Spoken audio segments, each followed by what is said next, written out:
आज की वीडियो में हम आपको महाकुंभ के बारे में थोड़ी सी जानकारी देने वाले हैं, इसलिए वीडियो को अंत तक देखना और वीडियो पसंद आए तो वीडियो को शेयर ज़रूर करना।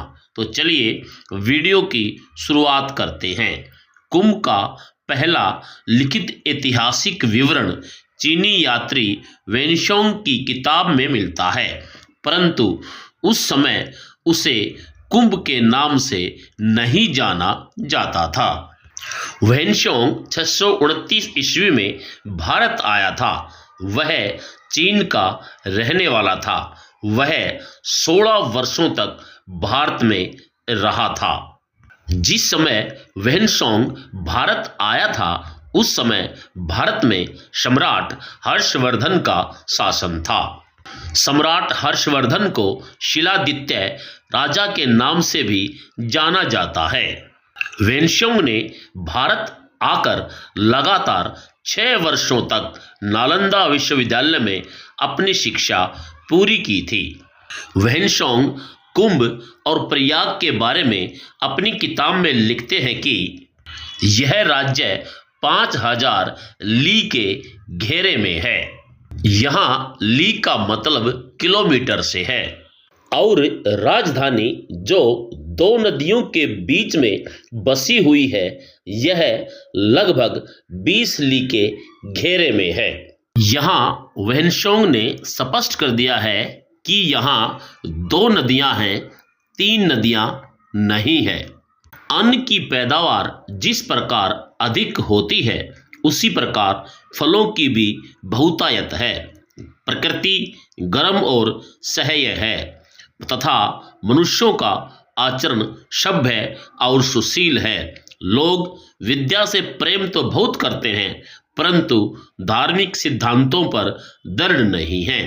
राजधानी के दक्षिण पश्चिम दिशा में चंपक वन में एक विशाल धम्मस्तूप सम्राट अशोक का बनवाया हुआ है। यद्यपि इसकी नींव भूमि में धंस गई है तो भी 100 फीट से अधिक ऊंचा है। इस स्थान पर भगवान तथागत सम्यक संबुद्ध ने विरोधियों को परास्त किया था। इसी के निकट ही तथागत बुद्ध के नख और बालों सहित एक स्तूप तथा वह स्थान जहां पर चारों प्रत्येक बुद्ध बैठते और संक्रमण करते थे बना हुआ है।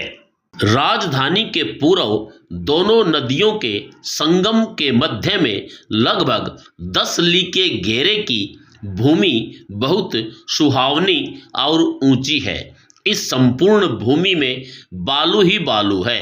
प्राचीन समय से राजा लोग तथा बड़े बड़े प्रतिष्ठित और धनाढ्य पुरुष जब उनको दान करने की उत्कंठा होती है सदा इस स्थान पर आते हैं और अपनी संपत्ति को दान कर देते हैं। इस सबब से इस स्थान का नाम महादान भूमि हो गया है। आजकल के दिनों में शिलादित्य राजा ने अपने भूतपूर्व पुरुषों के समान इस स्थान आकर अपनी 5 वर्ष की इकट्ठी की हुई संपत्ति को एक दिन में दान कर दिया। हम यहाँ आपको बताना चाहेंगे कि वेनशोंग ने उस समय अपनी आंखों देखे दृश्य अपनी इस पुस्तक में लिखे हुए हैं।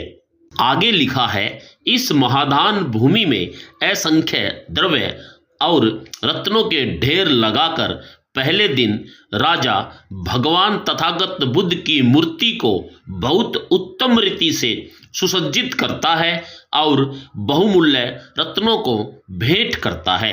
तब स्थानीय भिक्षु होते हैं उनको और फिर बुद्धिमान और विद्वान पुरुषों को दान से सम्मानित करता है। इसके उपरांत स्थानीय उच्च धर्मावलंबियों की बारी आती है और सबके अंत में विधवा और दुखी, अनाथ बालक और रोगियों तथा दरिद्र और महंत लोगों को दान दिया जाता है। इस प्रकार अपने संपूर्ण खजाने को खाली करके और भोजन इत्यादि दान करके अपने मुकुट और रत्नों की माला को दान कर देता है। प्रारंभ से अंत तक यह सर्वस्व दान करते हुए उसे कुछ भी रंज नहीं होता है। सब कुछ दान हो जाने पर बड़ी प्रसन्नता से वह कहता है, खूब हुआ, मेरे पास जो कुछ था अब ऐसे खजाने में जाकर दाखिल हुआ जहां न इसका नाश हो सकता है और न अपवित्र कामों में इसका व्यय हो सकता है।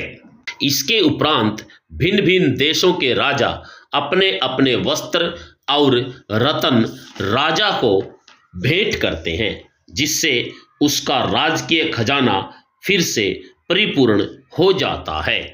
महादान भूमि के पूर्व की ओर दोनों नदियों के संगम में प्रत्येक दिन सैकड़ों मनुष्य स्नान और प्राण त्याग करते हैं। इस देश के लोगों का विश्वास है कि जो कोई स्वर्ग में जन्म लेना चाहे वह केवल एक दाना चावल का खाकर उपवास करे और फिर संगम में डूब मरे तो अवश्य देवकोटि में जन्म पावे। उन लोगों का कहना है कि इस जल में स्नान करने से महापातक धुल जाते हैं। इस कारण अनेक प्रांतों के और बहुत दूर दूर के देशों के लोग झुंड के झुंड यहाँ आते हैं। 7 दिनों तक निराहार रहकर उपवास करते हैं और फिर अपने अपने जीवन को समाप्त कर देते हैं। यहाँ तक कि बंदर और पहाड़ी मृग भी नदी के निकट आकर इकट्ठा होते हैं। उनमें से कितने ही स्नान करके चले जाते हैं और कितने ही उपवास कर प्राण त्याग करते हैं। तो ये थी महाकुंभ के बारे में एक छोटी सी जानकारी, जिसे 629 ईस्वी में महादान भूमि के नाम से जाना जाता था। उम्मीद है इस जानकारी ने आपके ज्ञान में वृद्धि की होगी। नमो बुद्धाय। जय भीम, जय भारत।